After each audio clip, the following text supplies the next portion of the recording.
They say doing the right thing doesn't always pay off. But that night, when I stopped to help a family stranded in the middle of a storm, I didn't realize I was changing my life forever. 2 weeks later, I walked into what I thought would be my final meeting, and came face to face with the man whose life I'd saved, now sitting in my boss's chair. Before we dive in, tell me, where in the world are you watching from today? Let's hit the road. The highway was nothing but darkness and rain, a wall of water hammering against my windshield. I was running on fumes, chasing an impossible deadline through rural Pennsylvania. My boss, Davis, had made it crystal clear, 5 a.m. delivery in Chicago. No excuses. In trucking, that kind of threat isn't motivation, it's a warning. One mistake, and you're done. And yet that night, I was about to make a choice that would break every rule, and change everything. Through the blur of rain, I caught a faint flash ahead, hazard lights flickering like a heartbeat on life support. As I drew closer, I saw a car pulled over, hood open, a man waving desperately in the storm. Every instinct told me to keep going. Not your problem, my boss's voice echoed in my head. Stop, and you're fired. But then, through the window, I saw them, a woman clutching a child, trapped in the cold. Something inside me snapped. I slammed the brakes, pulled over, and stepped into the rain. The man's engine was dead, no power, no signal, nothing. They were stranded miles from help. I knew what stopping meant for me. Lost time. Lost pay. Maybe even my job. But looking at that family, soaked and terrified, there wasn't a choice to make. I'll tow you, I told him. Next town's 20 miles. He shook his head. You'll lose your job. I just said, some deliveries matter more than others. And for the next half hour, I fought the wind and the water, hooking his SUV to my rig. When we finally reached a small roadside motel, it was nearly 4 in the morning. He tried to pay me. I refused. Get your family safe. That's payment enough. The man looked at me, eyes full of something I didn't expect, not gratitude, but understanding. I won't forget this, he said. I drove off feeling proud, until I looked at the clock. 4:15 a.m. I was over 200 miles from my destination. My deadline was gone. So was my career. When I rolled into Chicago 4 hours late, the depot was silent. My phone buzzed, my office.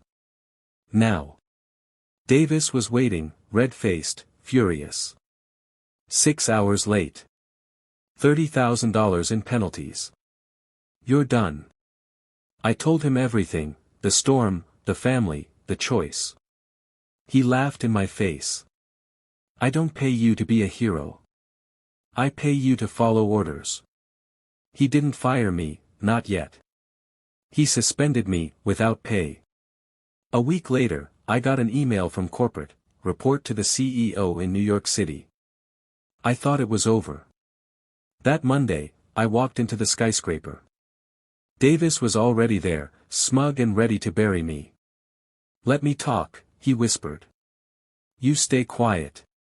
We entered the CEO's office, and my heart stopped. Sitting in a leather chair beside the CEO, was the man from the storm. Clean suit. Calm smile. Same eyes. Gentlemen, the CEO said, meet Mr. Warren, our new majority owner. Davis went pale. He didn't recognize him at first. But when the truth hit, I saw a panic flicker behind his eyes. Mr. Warren looked right at me. Finn, he said softly, we've met. Then his tone turned to ice. But first. I believe you owe my friend an apology. Davis stammered, desperate. I'm sorry. It was just policy. Policy? Warren stepped forward. You punished a man for compassion. You created a culture where deadlines mattered more than decency. That ends. Now. He turned to the CEO. Mr. Davis is terminated. Effective immediately. Security escorted my old boss out. And then Warren turned back to me. "I need someone to rebuild what's broken," he said. "Someone who understands people matter more than profit. Someone like you. The Chicago depot needs a new regional manager. The job is yours, if you want it." I could barely breathe. "Sir. I'm just a driver. I don't know." He smiled. "You know integrity. That's what leadership is. Everything else, I'll teach you." That day, my life changed. The man I'd rescued became my mentor. The job I'd almost lost became a career built on kindness. A year later, the depot wasn't a place of fear anymore. It was a team. We built new rules, fair deadlines, real rewards, and one special policy we called the Good Samaritan Rule. If a driver stops to help someone in need, they don't lose pay. They earn a bonus. The results were incredible. Safety improved. Morale soared. Profits followed. Because compassion, it turns out, pays dividends. On my desk now sits a framed photo, a snapshot from that night. My truck beside a stranded SUV in the pouring rain. Below it, a plaque reads, "Character is who you are when you think no one is watching." That night, I thought I was helping a stranger. I didn't know I was steering straight into my destiny. If this story moved you, hit that like button and share it.